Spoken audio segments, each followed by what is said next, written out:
welcome to today's event. This is a Land Justice Futures conversation, Sisters Committed to Repair, Sensing the Way Forward Together.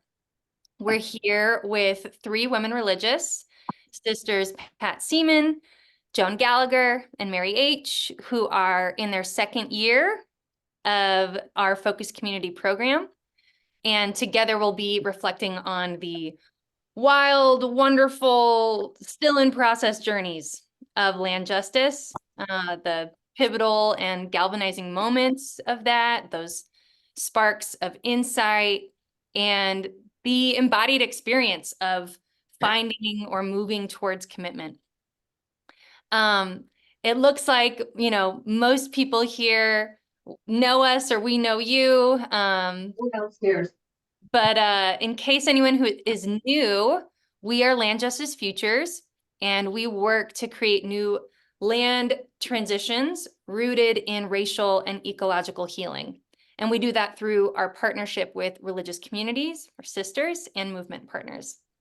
And we define land justice, for those who might be brand new, as the healing and regeneration of land, protecting it from extraction, and restoring stewardship to Black, Indigenous, and other dispossessed communities.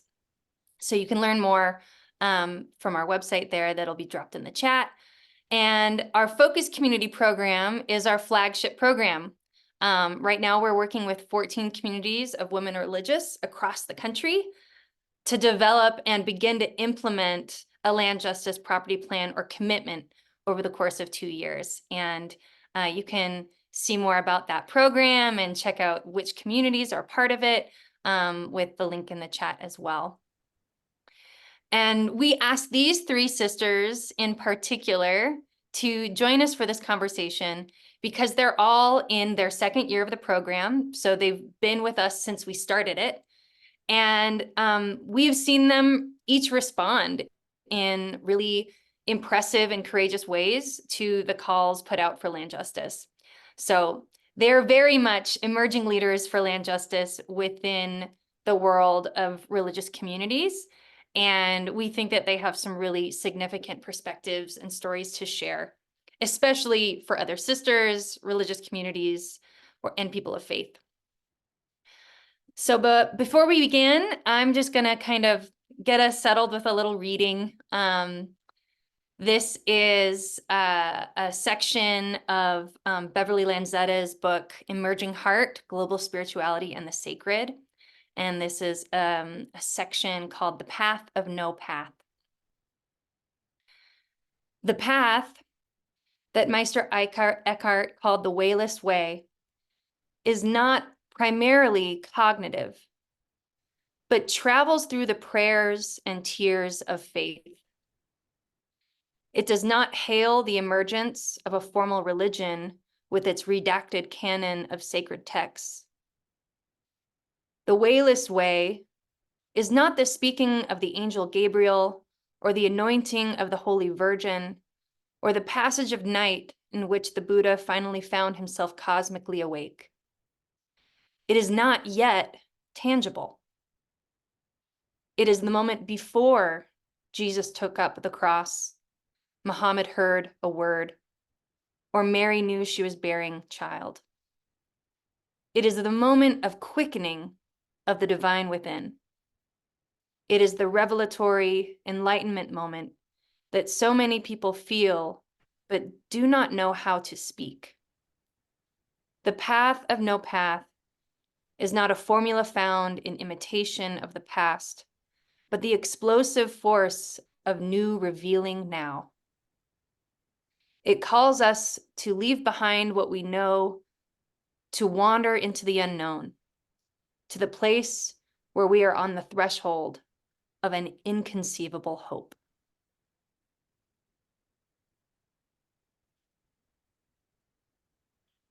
Thank you, Beverly Lanzetta, for those words. And I'd love to welcome our guests with us and my co-host, Hillary Moore, who is one of our community coaches for the Focus Community program, as well as sisters Joan, Pat, and Mary H. Sister Joan Gallagher of the Sisters of St. Joseph in Brentwood, New York, Sister Pat Siemen of the Adrian Dominicans, and Sister Mary H. of the Franciscan Sisters of Little Falls in Minnesota. So I'm going to get us all up here on spotlighting. Oop, now I can't see everybody else. Amy, will you help me out with or let's see, I think I can do it. Add spotlight. I just got to find the right people. Add spotlight, add spotlight. Okay. You can listen to me whisper as I do this. All right. All right. Well, welcome. I'm so excited to be having this conversation.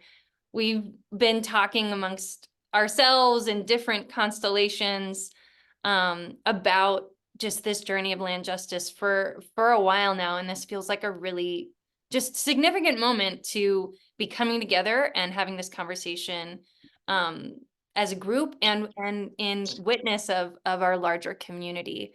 As we walk the wayless way, as we find the path together. I'm curious, let's see, Hillary, do you want to go ahead and start? Or I wonder if we want to start with a little opening poll from our audience. That might be kind of fun. Yeah. Okay, great. Well, we're going to do a little poll because we also want to hear from you all in terms of how are you arriving to this conversation. I think many of you are here because you've been part of this journey for a while, and some of you might be a little bit newer. Some of you might be part of a focus community. Some of you might have interest in becoming a focus community, and we're curious, how much, where are people starting from?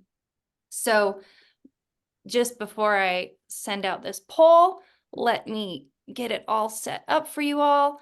The question here is really simple.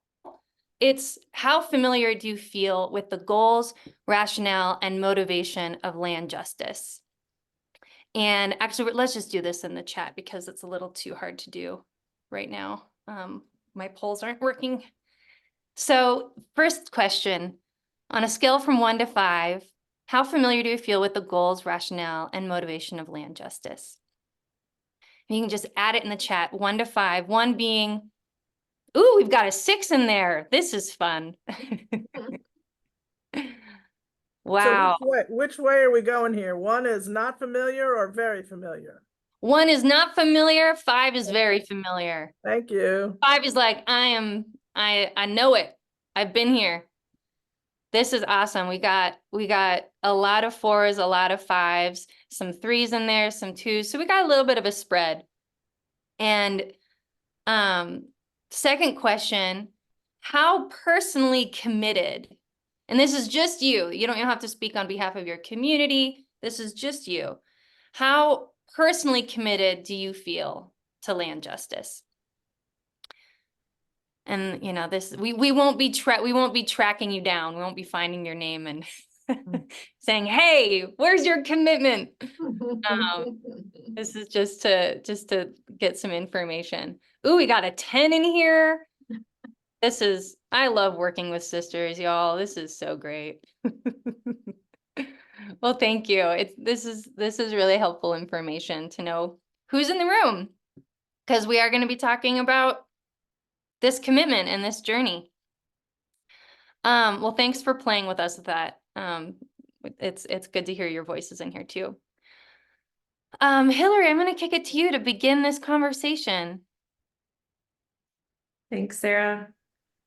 Welcome, everybody. We've been in a few minutes of welcoming, but I just want to say again, thank you for being here. Thank you for taking the time to hear from fellow sisters. Hopefully this is a conversation that speaks to you in some way. While we will be hearing from 3 people in particular, we also invite you all to try on the questions that we pose and then just to be with them in the conversation. And then towards the end, we will do a little bit of a Q&A as well. So if there's something percolating, feel free to bring that later. Okay. Joan, Pat, Mary, hello. You know where we're going, or we're gonna follow you there, but I have a question to kick it off. And hopefully if more folks want to try on this question, you're welcome to. And really the question is, take a moment to recall an incident, an event, or another moment that has really galvanized you or is currently galvanizing you around land justice. So just take a moment here. Maybe something immediately comes to mind. Kind of tune into that moment, like where were you? What were you doing? What was happening in that moment? And just check in, like, can you recall how you were feeling in that moment that galvanized you around land justice?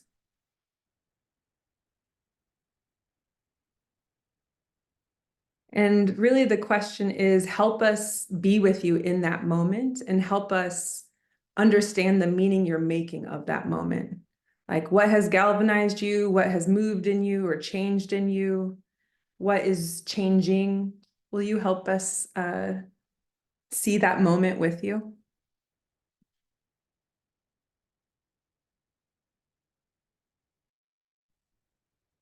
I can jump in and practically speaking, because of course the lawn people just arrived. So I'm going to have to mute my mic because anyway, if we hear background lawn mowing going on. That's a great question about what really has galvanized at different times myself in this journey. And I want to acknowledge my own Adrian Dominican sisters that are on this Zoom because they've heard part of this story before. But for me, the part that moved from intellectual to heart was profoundly when I was a part of the small gathering that that Sarah and Brittany and Michelle Shenandoah put together for a small gathering of women in early December on the Oneida land. And many of us had just finished participating in a weekend workshop on the doctrine of Christian domination. And that was disturbing enough. And so it really disturbed me as I learned more and felt more the role of the Catholic Church in the harm that has been going on for generations towards our Indigenous brothers and sisters. And while I knew it intellectually, it was different. It was different to be accompanied by Indigenous brothers and sisters and hearing this story. So having these 3 days of gathering of primarily Indigenous women and several of us others, and to hear the generational trauma that continues to this day because of the intentional taking of land from the Indigenous peoples and the intentional stripping of identity of a people. And of course, the boarding schools gets to be the concrete expression of that. But in so many ways, I mean, there's, hearing all of the quotes from our quote founding fathers from the beginning, the intentionality of stripping the identity of Indigenous peoples because they had a whole different way of looking at earth and at land as sacred to them and not as, wasn't property. So that was most disturbing. And then to hear the personal stories of the women gathered, I think many of us there all together were just moved deeply. I was also profoundly touched by the trust that my Indigenous sisters trusted enough to share some of the pain of their family stories and their cultures. And I certainly I have never been in a room before with that experience. So what was personally then even more moving is as we were the last day of our gathering there, it was early morning and I was sitting in the sunroom with my coffee and Mama Bear came and joined us joined me, and she had her coffee, and we just sat quietly together, both praying in our own ways. And I was just filled, but when you read that prayer about, that revelatory moment and not knowing how to speak, my heart was so filled with pain. And so I just, I reached out to Mama Bear and I said, as a representative of this church that has done so much harm to your people and continues to do so, I just want to say, I'm sorry. I am so sorry. And the tears are coming down both of our faces. And so we sat in silence, and then Mama Bear said to me, I never thought I'd hear those words from a nun, from a Catholic sister. Words of sorrow, my words of apology on behalf of this church, but also knowing that that was just my feeling at the time, and I wasn't expecting any response from her. So that stayed with me. That was the highlight that I took away, really, with all of the other stories that went on. And then the second chapter of that is that when we gathered in Racine, the end of April, and we were all doing the work together, all of you, many of you who were on this call, and Mama Bear challenged us as she did her presentation on mother law, and mother law primarily being putting life at the center of everything.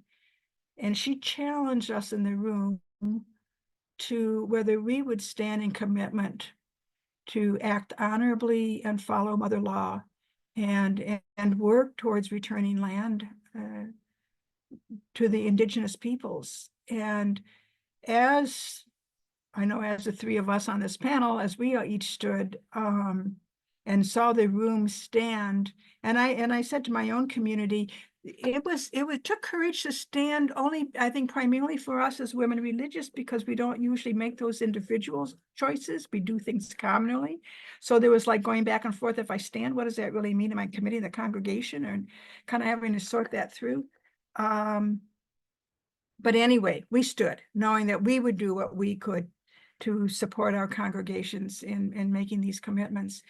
And then Mama Bear went into a ceremony to seal that commitment, and she called me forth as a representative of the group. And I know that I believe the reason that she called me forth is because of the interaction we had earlier, and when we were on the Oneida land. And so then I became the representative as she led us in a ritual of the peace pipe, and also of the birthing pipe. She had me smoke the birthing pipe with her husband, and usually it is the men who smoke it. So there was like a birth of a new commitment, the birth of a new being. And so those are just very profound and unexpected moments of the heart that just deepen my commitment to keep looking at our complicity and to see where we can do repair work.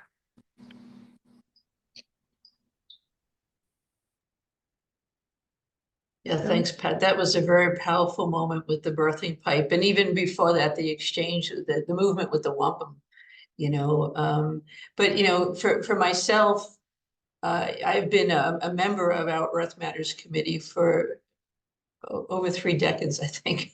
And then sitting around the table with my sisters and charism carriers, continually educating ourselves and our community, how to embrace a mindset and a heart set of the whole, the oneness of life. And, over the years, we have worked together to really bring our beliefs and our understandings and make them visible and tangible. And we can't do it alone. We have many partners who work with us to make that happen. And I remember one time we had our beloved sister Chris Lachlan come and speak to our community. And in looking at Brentwood, help us to see, that whole idea of the university being created, where Earth was the teacher and we are the students. and so it really moved us then to, after a failed attempt, if you will, of a land ethic, to go back to it, and then, working together as a congregation to really bring forth and unanimously affirm this land ethic. And then how is it we're going to live into those words, like so many of our powerful and beautiful documents. But I would think that all of these moments along the way have helped to prepare my heart for the embrace of other galvanizing moments. And it's always been the power of story for me, and who's telling the story. And then I continue to come to know that it's best to listen to those whose story it is, and not one made up by others, right? Because how that single story creates stereotypes, and the problem with that is that they're not that they're untrue, but they're incomplete, So how do I listen to get the full story? And it was really in 2019 when a member, a real wisdom figure of our Earth Matters Committee, said that she watched a PBS story, Unconscious Point. And it really was the story of the Shinnecock people and the pain that they have endured because of US geography, and how the land was grabbed from them and the treaties broken or buried. And the clash that they have between their values, these big-hearted people who welcome settlers to the stony shores of Long Island, and their elite Hamptons neighbors, who made the sacred their own playground. And so in opening to the story of how they've come to educate and fight, and even having to buy back their land, which I think is so ridiculous, it has moved my heart and the hearts of many to be allies and to stand in solidarity until justice is restored. And, I think of one woman in particular, Rebecca Ginia, as we know, Miss Becky. She is so determined because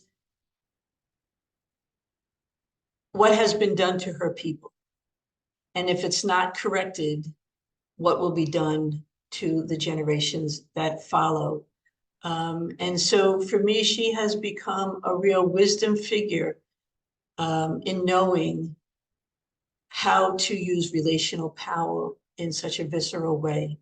And like Pat was saying, I knew about the doctrine of discovery, and even had a powerful presentation by Patty Chappelle and Anne Louise Nadeau, who are Sisters of Notre Dame de Namur, on that. And again, it's that knowing, but then what moves it down to my heart? And I think it's the relationship with Becky and the other Shinnecock that has moved it in a way that if I and my community say that we stand with them and the Indigenous, then we also need to examine how we acquired land, and to look at what we need out of what we have, and who does not have because it has been taken from them. And I'm very heartened when I hear, conversations with my sisters in the community and saying, we've been talking, and, I think we should really look at, giving back 81 Lynn Avenue that we have currently used since 1960 as a vacation and retreat house to the Shinnecock, but then the question is, how do we do it in a respectful manner that honors our relationship? So I think continuing to hear and learn the stories of land justice makes me more compelled to continue to work with others to do things like we hear the story of how the Presbyterian Church was working with the Ramapo, and they brought about Sweetwater Cultural Center, or Callie Walker, who said, what, I learned about the Black farmer and land disposition, and I want, to give back, and now I did, and I have the best neighbors in the world, So how do we as a community continue to engage with the Neomuk Land Trust and the Shinnecock Kelp Farmers to guide us in how to return their land, what is theirs? you know, and I remember standing in that room with Mama Bear. I mean, she's an experience, and it definitely was spirit that moved my seat up, and to stand with everyone else, and really commit that, you know, to my last breath.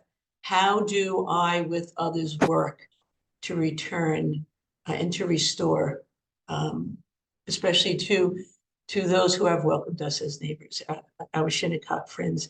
And on the day that that happens, I don't think there'll be any containing my heart. But the moments, you know, and a great shout out to Land Justice Futures, really, for moving us. You know, I remember having these conversations with other members of religious congregations some years ago. And then you came along and you're doing it, because we were trying to figure out how to do it. But you're helping us do that. So it's a wonderful allyship, and great gratitude. And then to come together with these other congregations definitely shores me up, and affirms that, yes, this is the right path.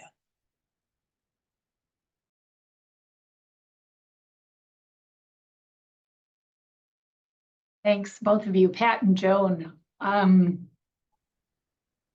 heard some of your stories before, but it's good to hear them in more detail and the personal elements. And I have to say, I have to begin saying I don't have a particular moment I can point to. It's more of a series of moments. It's been a journey on a path that I never could have anticipated, couldn't see, and still only know where the next step is.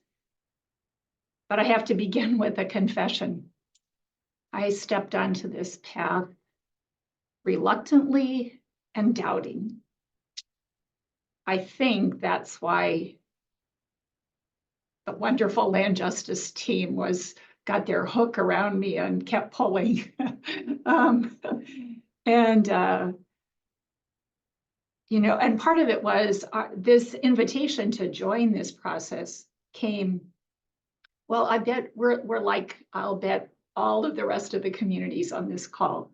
Over the many years of our history, we've committed ourselves numerous times to different meaningful, important, good efforts.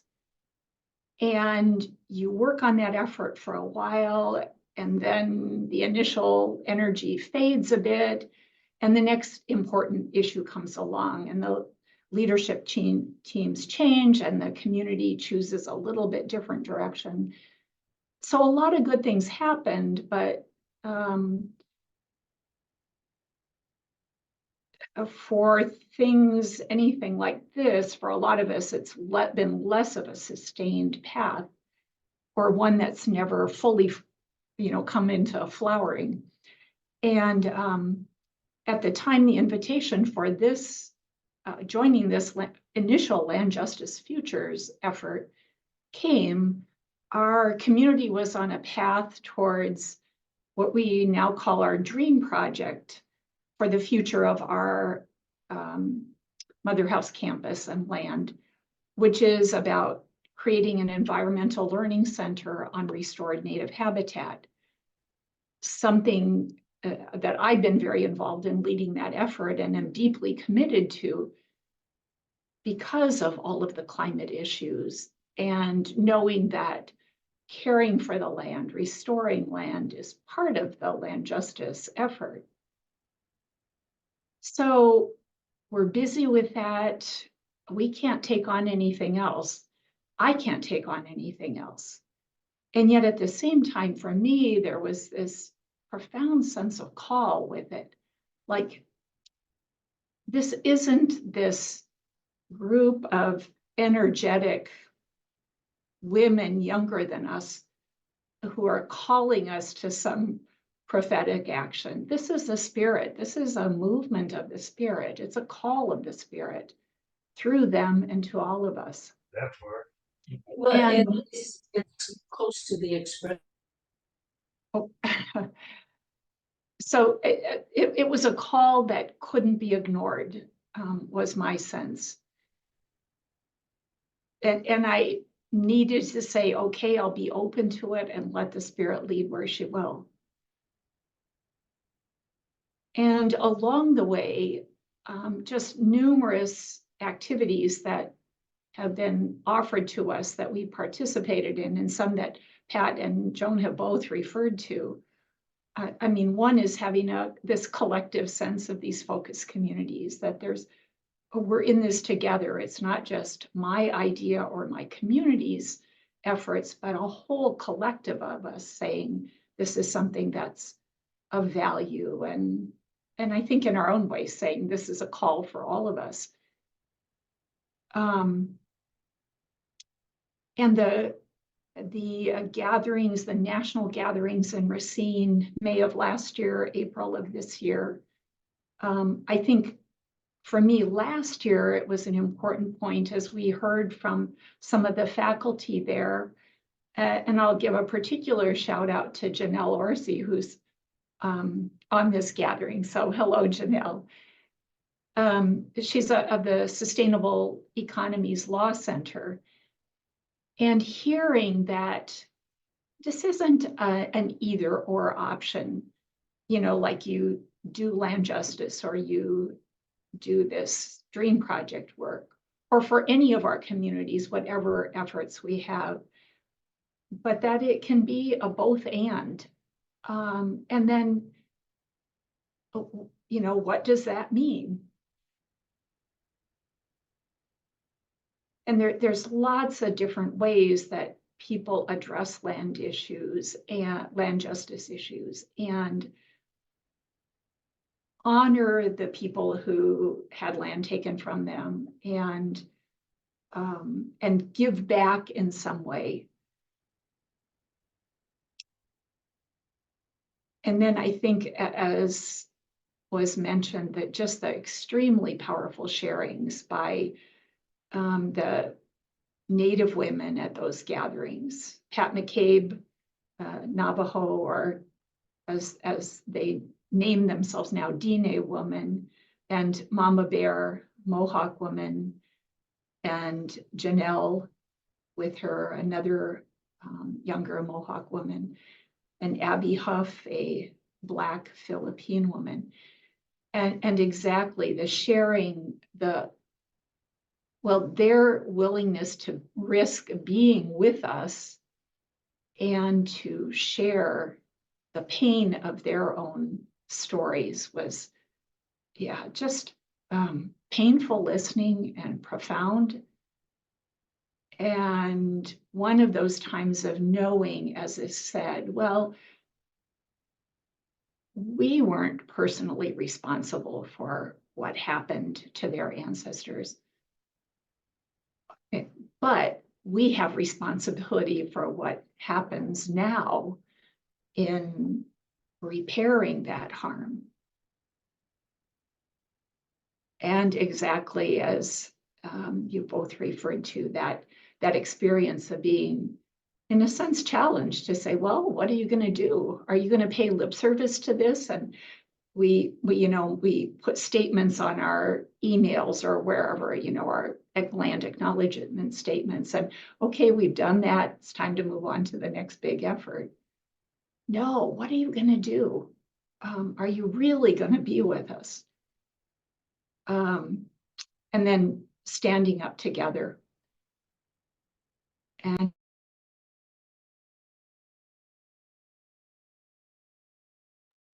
I'm sorry, Mary, I accidentally muted you and I'm about to unmute you.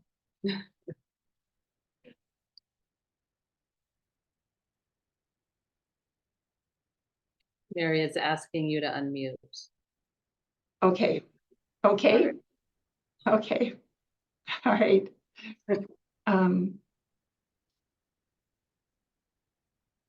So that moment of standing up together, even though, I mean, I'm not the community decision maker of this, and no one of us is. They're collective decisions that we have to make. And it means there are collective people there are those in our communities that we have to call into this effort as well, and to understand the importance of it and why we're hearing that and feeling that deep sense of commitment.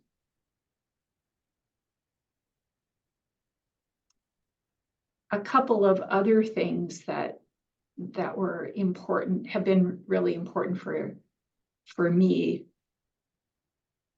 The land history that's offered with Jessica Innermill. I enjoy doing family genealogy. I bet many of us do. And Jessica Innermill does sort of a land genealogy, a land history, not about the United States in general or just the upper Midwest where we are, but about our land history as well. The land we live on and the land we call ours, that we're making decisions about now, what we do. And for me, that learning that Jessica Innermill shared with us so powerfully, well, it was just a really powerful learning, and it was powerful sharing it with our community. We had a process of sharing it that in 2 sessions that a group of about 35 sisters and associates came together to hear that, and had some good sharings with it.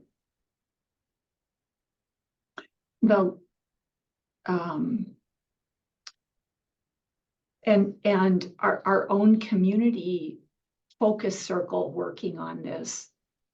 And we call each other forth and hold each other up in the unknowns and the bumps and the tensions and the uncertainties of it all. As we couldn't do it without each other.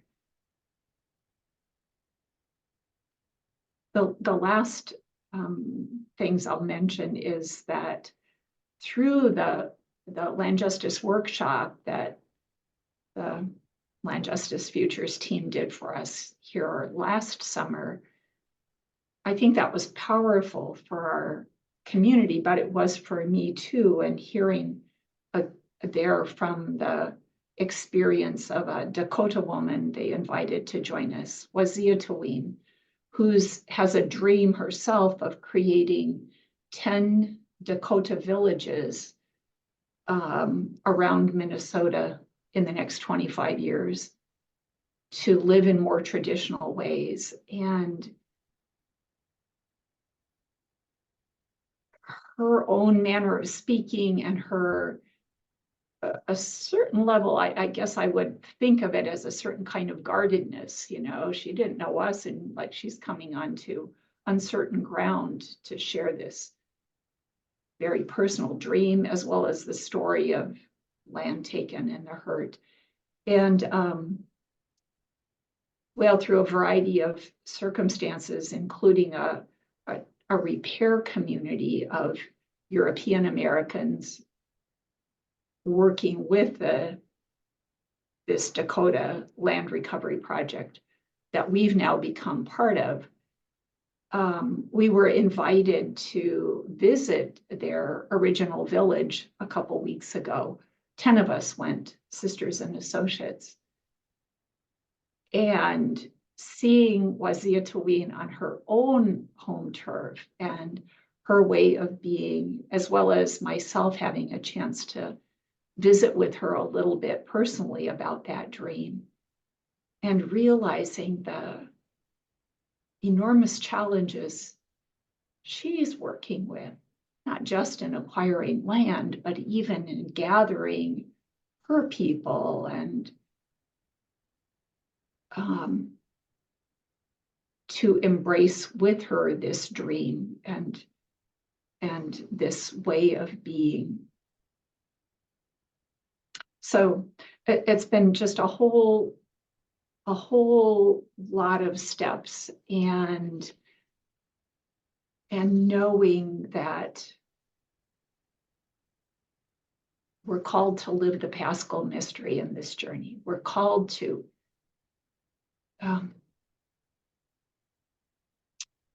give all we have give our lives away. Let something that can't survive any longer die so that new life can come into the world. Thanks.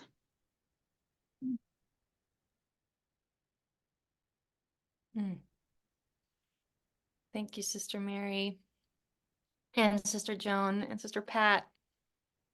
Yeah, for these moving reflections and the vulnerability of sharing some of this journey.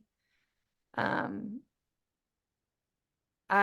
noticed each of you spoke of you had lots of different things you were speaking to in terms of moments that have been, galvanizing or pivotal. But you all mentioned the moment of standing up this last April when we were together in Racine with the Focus Community Gathering.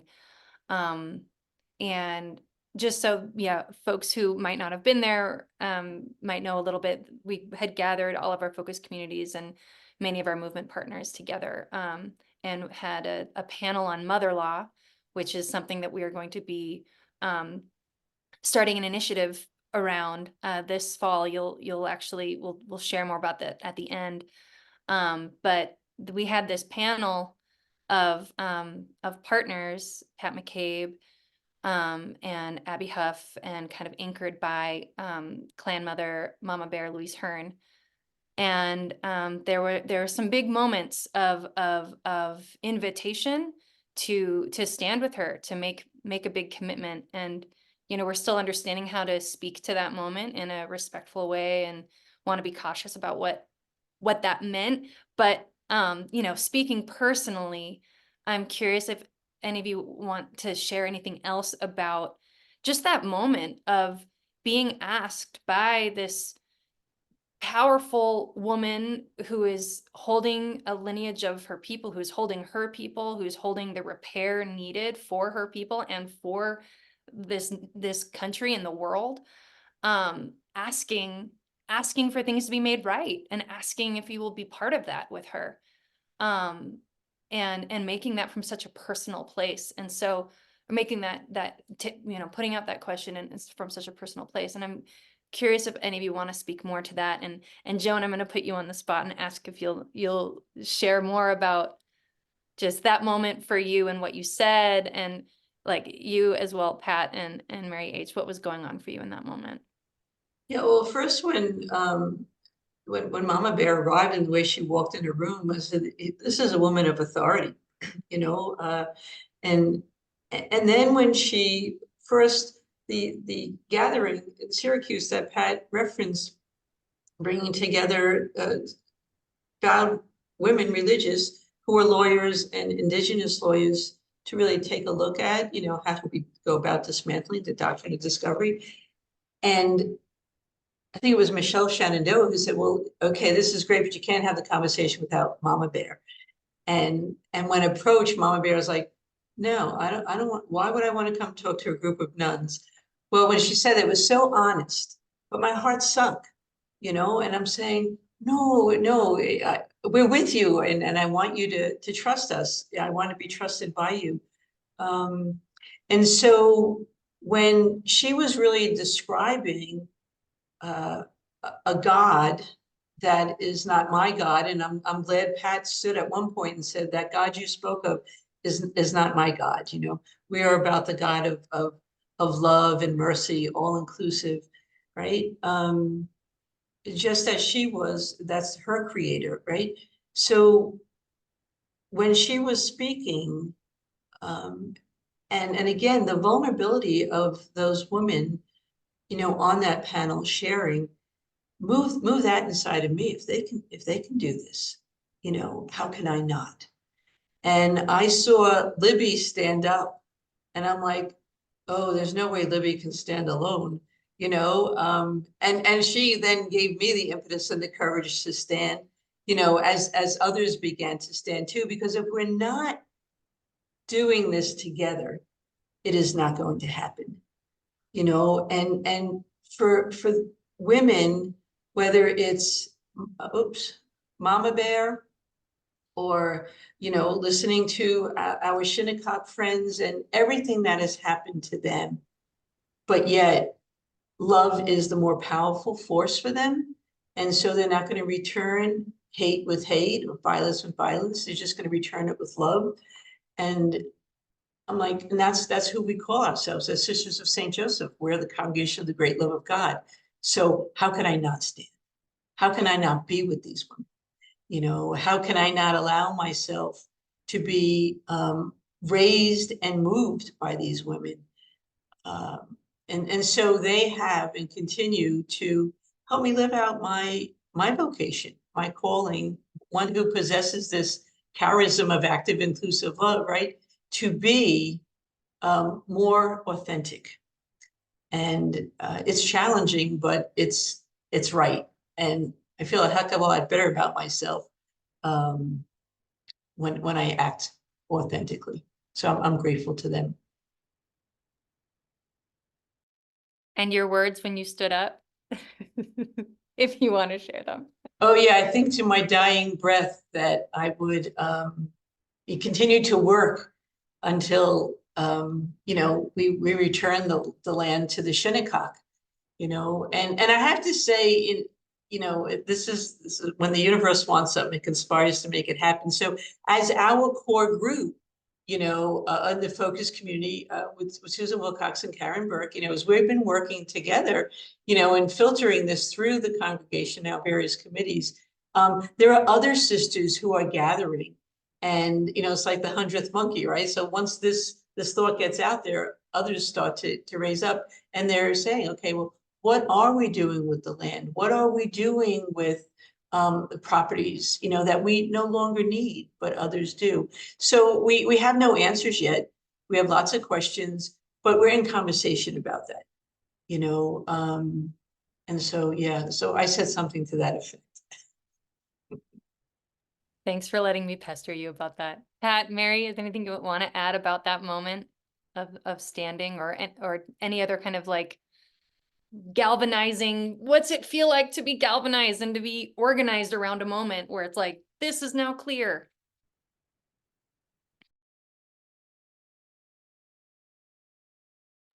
Yeah, well, I just resonate with what Joan said. I mean, Mama Bear carries great authority, and she carries the authority of the mother.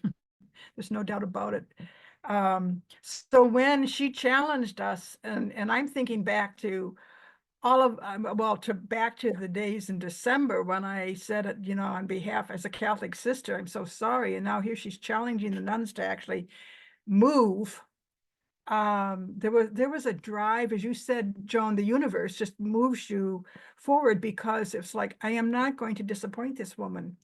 But that was genuine from my heart. It's like, I don't want to be a part of continued disappointment and betrayal. And we're here on this journey, and I don't know by my standing exactly what it means, other than I'm going to stay in this struggle. And I was really feeling led to take the stand. That's why I call it transformative, because you take a stand toward a journey you don't know.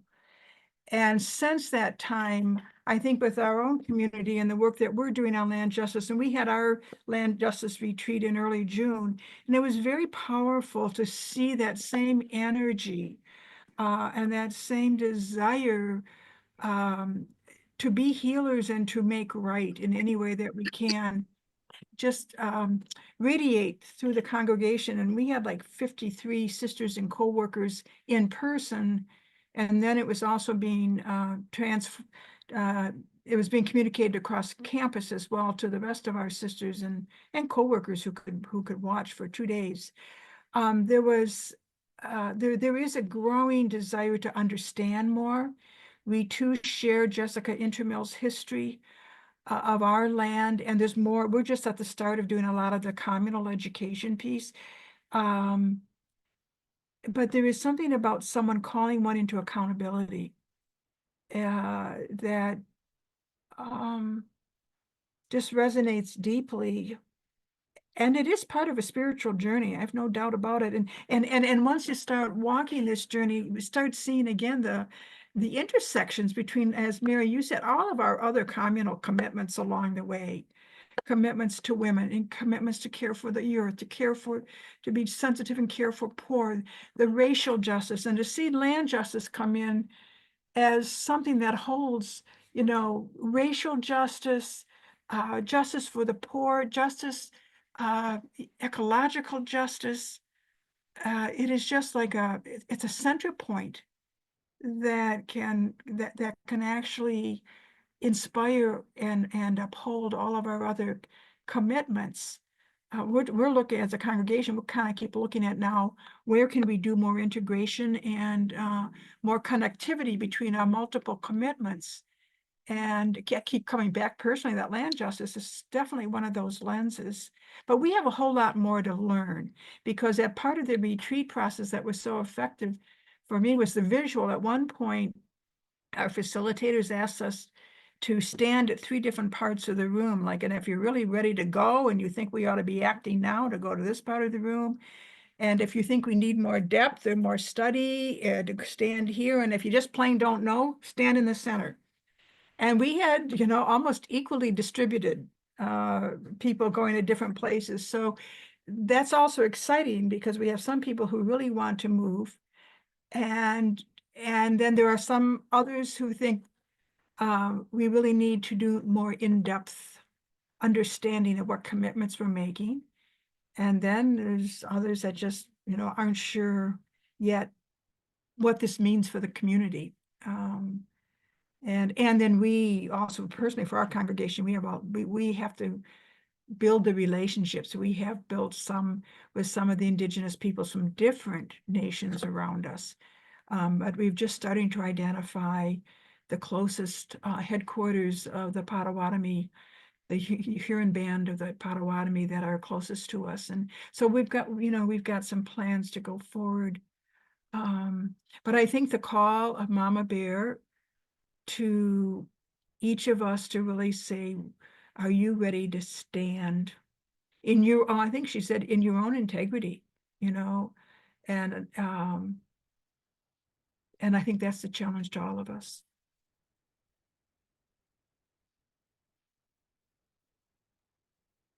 I too just want to say, I want to thank the Land Justice team. You are an incredibly gifted, spirited, inspiring, creative, energetic gift to all of us. And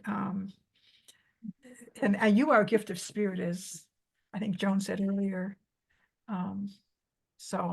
And we want to partner with you. So.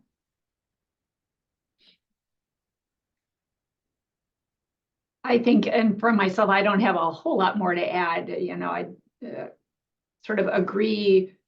My experience coming into that was a little bit different, I think, than both of you, Pat and Joan. But yeah, there was really no question about standing. I mean, it was. This isn't the kind of call you sit and think about, well, am I going to do that or not? It was absolutely compelling. I mean, I don't know. It's like, well, am I going to vote this year? I mean, there's no question about that. Yeah, I have to vote. It's part of my larger commitments. Am I going to pray today in some way? There's not question, you know, I don't get up thinking about that every morning. I do that. It's part of my life commitment. And it's the same kind of thing. If we're committed to justice, if we're committed to that God of love and mercy and compassion, if that's our God, this isn't something you say maybe. It's the only answer you can give is yes. So. I just want to say too, I know that somewhere along the line, you were asking us that perhaps our experience, how does this line up with our charism?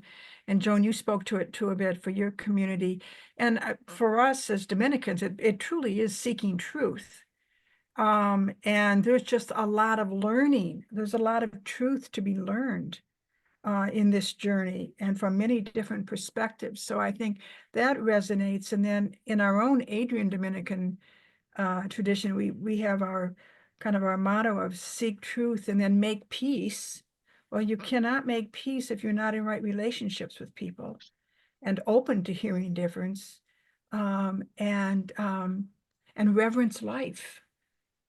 That's seek truth, make peace, and reverence life. And so that aligns us with mother law for certain, and putting life at the center of everything. So what we're being called to, I think each of our congregations, is I have no doubt that within our own contexts and long histories, that there's congruency here, very much so. And for those that, I just want to say this story too, because when at Siemen, Mama Bear started out, she started out by saying, I'm going to fire your God. I'm going to fire your God. And she kept using that line in the beginning, and for telling all of the awful things that have been done in the name of the Christian God. And I'm not sure if she thought we were going to be upset about it or not, but I think every one of us will understand and say, yeah, we fire that God too. And that's so, but I hope more of us have an opportunity to experience both Pat McCabe and Mama Bear in particular, because they are two extraordinary, faithful and faith-filled women. I just want to also add that the beauty and the power of bringing the various charisms together in relationship, and the diverse charisms makes this all the more possible. Because we need that diversity. We're talking about active, inclusive love, the truth, get under that truth and to do it, peace and celebrate all the beauty of God's creation. That makes it more possible for me and gives me a lot of hope. And I would add for we Franciscans that charism piece is, St. Francis is the one in his Canticle of Creation that names everything as sister and brother. All created reality, all being that exists. And so there are no others. We can't be othering each other, and you don't count, or whatever other way we might find to other each other. And we certainly find a lot of ways to do that, but so.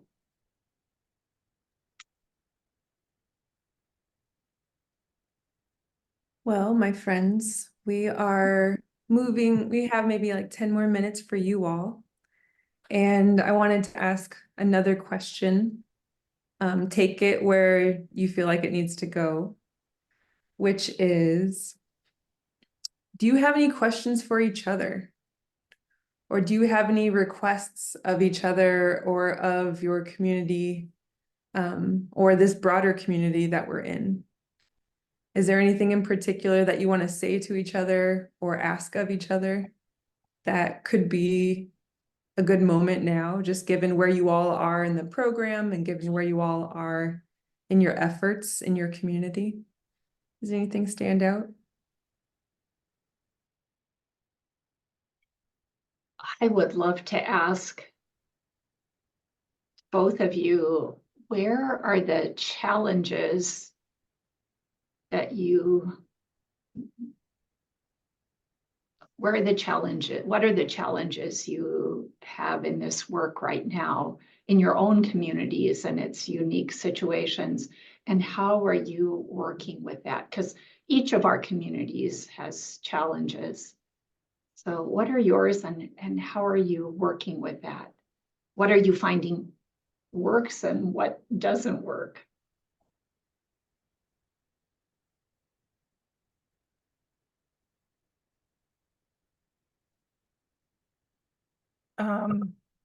I would say for us,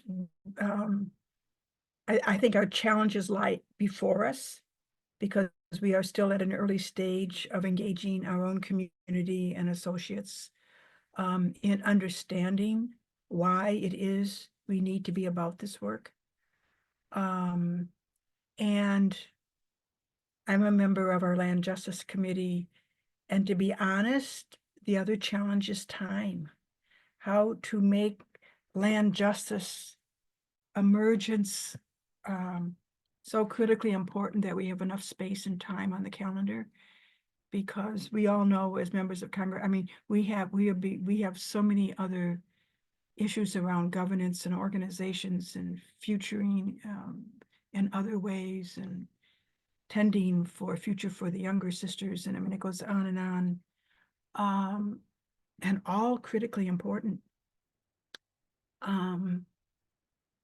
So I think the challenge of how to respectfully insert this agenda even more strongly in front of us, and then for us, I mean, we don't have members or many members of, for example, the Potawatomi Nation right around us. Within several hundred miles, people have dispersed, they have relocated. We have representatives of other Indigenous peoples that we've had a faithful group of our women relating to over the last few years. But the whole, the respective inserting of ourselves into wanting a relationship with people who may not want a relationship with us. And we haven't walked that road yet. So for partnering, and then awareness. I think the other challenge for us is that it may not only be Indigenous peoples. We are very close to the city of Detroit. So what are the needs of the African American people who have been so dispossessed of land and so historically denied access to land? So we have we're tending towards building relationships there. And we live in a community that has the highest majority of, quote, people of color is Hispanic community. So in our own backyard, we have that consideration of that community. So we've got a lot of exploration and sorting through. And then time is precious, of holding ourselves to a clear process with each other. Yeah, I agree 100%, and not too much to add to what Pat said, but I agree because so many are involved in ministry and doing important and good work, as is land justice, so how to creatively integrate so that we can start to see it all as one, and I think that for us, it's continual education. How do we continue to learn about that, and then how to do that? And really, if we went back to our founders, it was just 6 women who went out and they divided the city, and said, okay, who's going to do what? So how are we organizing? How are we mobilizing ourselves with others? We have lots of charism carriers among us, and friends and dear neighbors. How do we organize so that to harness that energy? Because like many congregations, we have sisters who perhaps lack some mobility, but man, their hearts are still on fire, and so, or women, their hearts are still on fire, excuse me. So how do we do that? Because so many of our foundresses, they did a lot with a little. And really, what do we need? What do I need to shed? And what layers do I need to remove that are currently blocking my creativity, that's currently blocking our creative energy, so that we can harness that for the greater good? And to make the time, if it's that important, that's another challenge for me. If I really feel this is important, how am I making the time to be present and do whatever, since experiencing the blanket exercise, the Shinnecock people were approached to do it for a local land trust. And so they invited me to be a part of that. And so twice we have done that. And usually running up to it, my stomach is not feeling too good. And then after it, just the emotional energy of really telling that story again, I'm usually like a wet rag the next day. But but it's important because each time they share that story, I can get a text from Miss Becky who says, thank you, because there's healing in that, you know, so where energy is taken, energy is also gained, you know, and it's that energy of love that we want to always harness and use. So there is that challenge of time, but I need to really examine how am I using my time. Yeah. Mary, what would your answer be to your own question?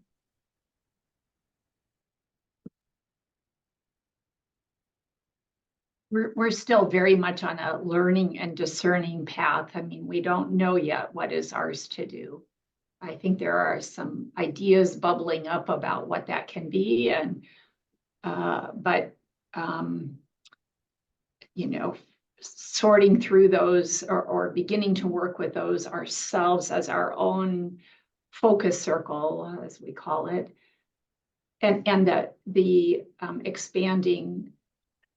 We just spent a meeting yesterday talking a lot about what do we need to begin sharing with our community and how, so engaging the larger community. And knowing, you know, I know we'll have sisters that are interested and sisters that agree that it's important. And we'll have those that feel that it's not something we can do, or you know, our energy and attention is elsewhere for different reasons. I think that, you know, we know for something to happen, our leadership, we need to also engage our leadership team and have their support for this as well as the larger community. And ultimately that it has to be a community discernment process. I mean, it's not, we're not handing a package to the community. We are inviting them into this as we've been invited into it. So yeah, to keep walking with the time and energy and abilities we have. Mm-hmm. Mm-hmm. I want to. Ooh, is there an echo for other folks? Yeah, Okay. no. Joan, Pat, if you have more questions, we can kind of loop it into the Q&A portion, which is on the way in a moment. But I just want us to take a collective breath here. As much oxygen into your lungs as you wish. Take a moment and just let this conversation be with us. Really, really, there's been so many threads that if we keep pulling, there's even more threads. So without having to do with anything, with all of what has been shared, just really let it be here with us. Let it fill our hearts or our room, wherever we are. And see if everybody here on this call can bring to heart one thing that really stands out. That thing that one of our sisters has said. Maybe it's a new way of thinking about something.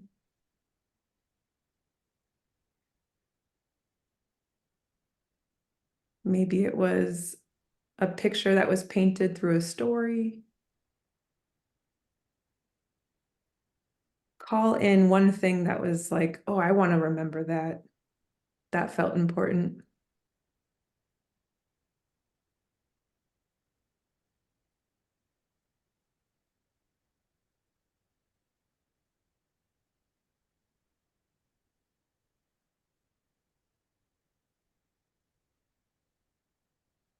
Let yourself have it. Let yourself remember it. And if you're willing to put something in the chat that reflects what was important to you, please do. So go ahead and share with you what felt important from this conversation. And while that is happening, I'm going to pass it over to Sarah. And we will move towards Q&A and then closing out together.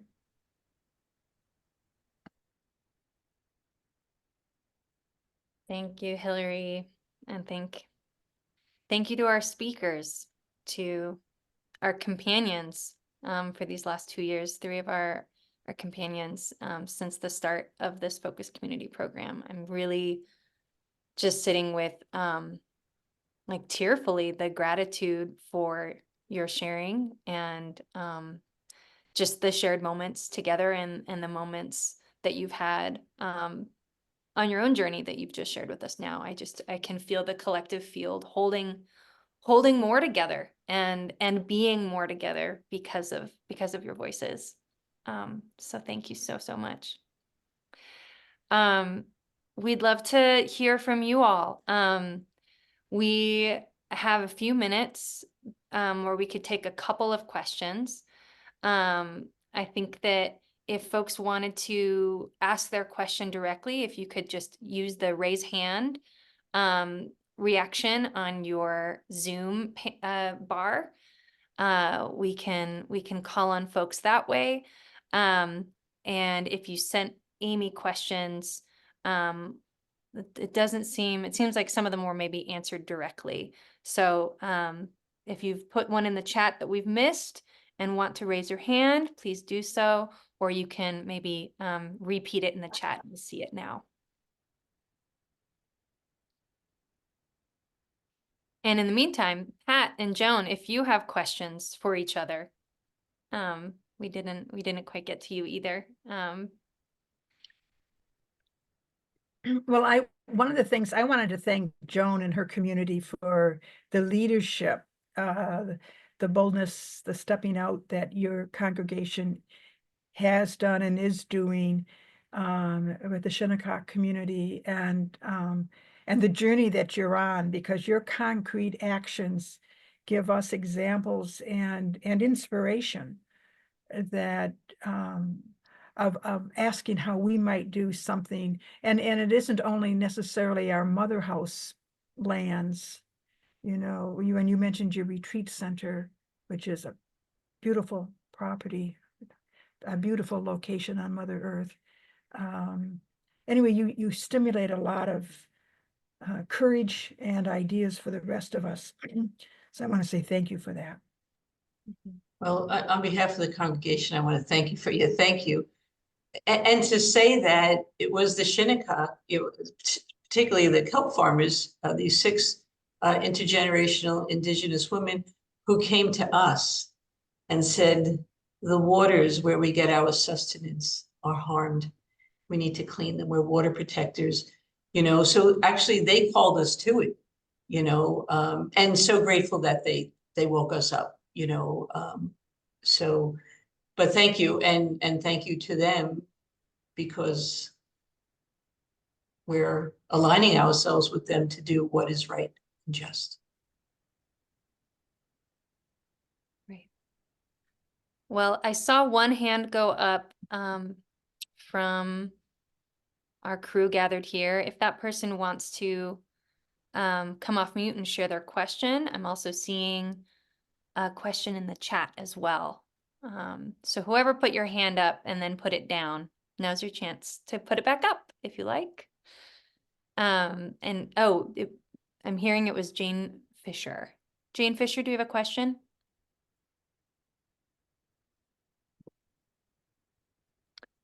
And if not, Thank you. Yes, I do. And it's a quick one, I think. This is new beginning information for me. I've had some introduction through the Sisters of Providence. But what do you find is, and I'm not speaking within the sisters communities, but when you're out speaking in general in the public about land justice, what is some resisting language that comes back to you that we should be prepared for?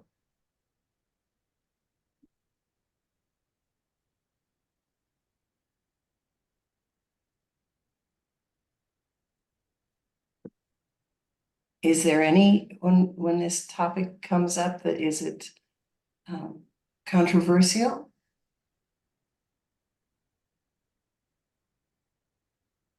Jane, I hesitate to respond because we haven't gone public yet.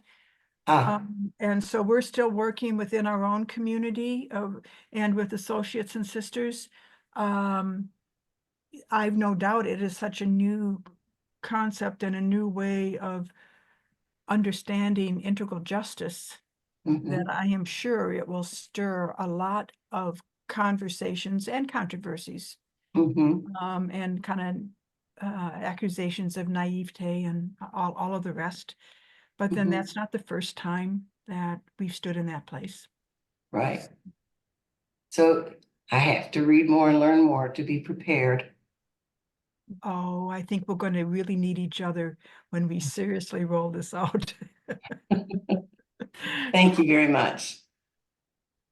Yeah, and I would say we haven't gone too public, I suppose, yet, working within the congregation. I do have the experience, I remember last year at Rickery with Brittany Cateles, and she was presenting with the land justice.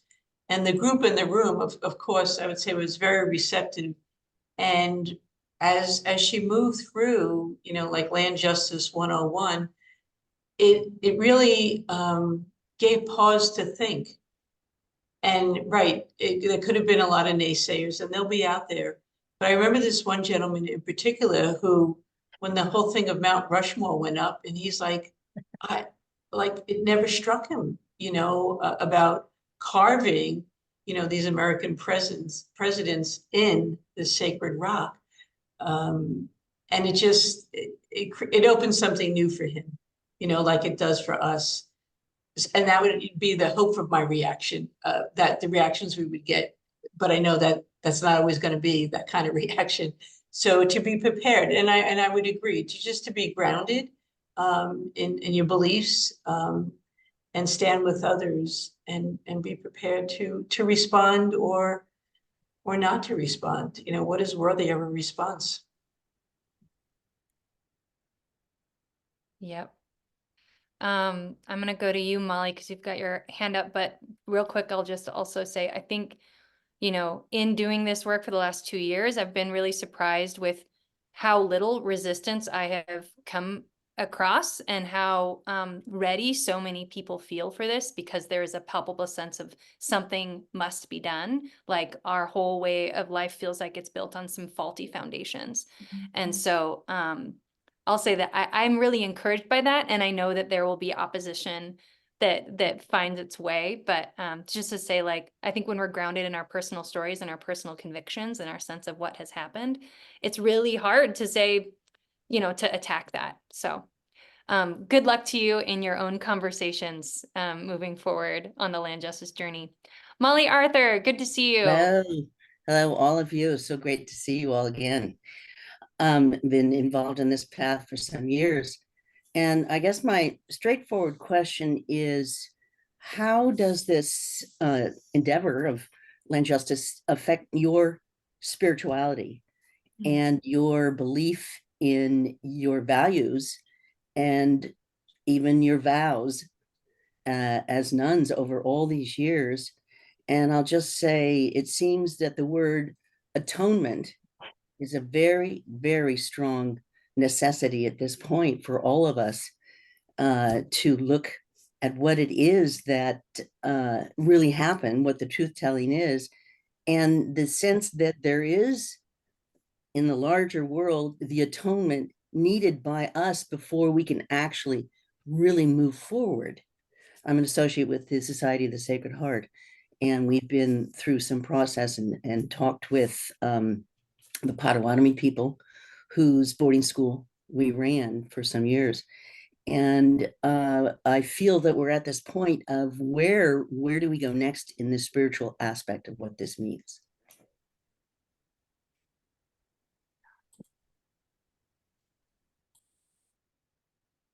I'll just be one response, Molly, and I'm going to relate it back to our own land justice retreat when I talked about those of us participating, placing ourselves in different parts of the room.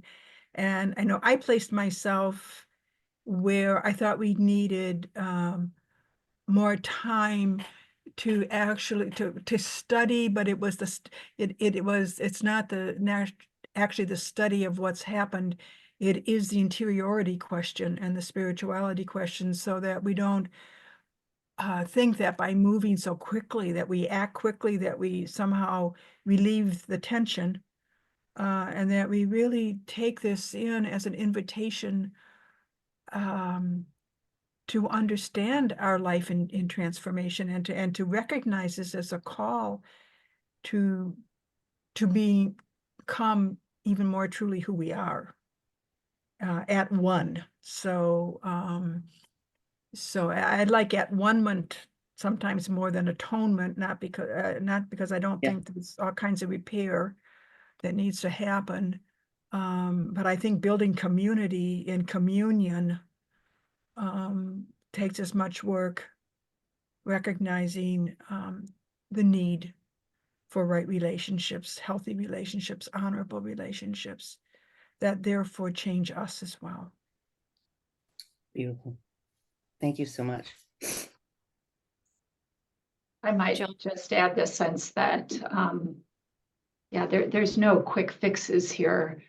This is slow work. And so being patient, being willing to be in the tension of it, the unknowing.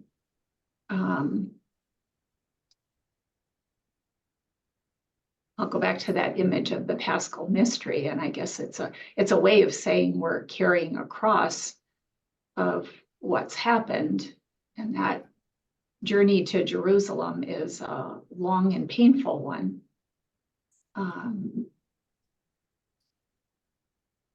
So it's being willing to be patient and to keep listening to the God of love who's calling us along, and the voices of the cries of the poor, the cries of the earth, the cries of those who've been so deeply wronged. Thank you, sister.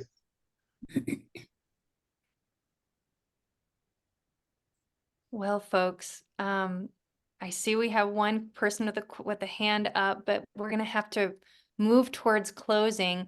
Nan, if you want to add your question to the chat, maybe folks can name it there, or we can find a way to tend to it. Well, thank you everyone for being part of this. Thank you, Mary, Pat, Joan, for being here. This has been a really incredible conversation. I feel like it's shifted things in my own self, in terms of feeling the strength of our movement. With that, I'm going to pass it to Mary for our closing prayer. Thank you, Mary.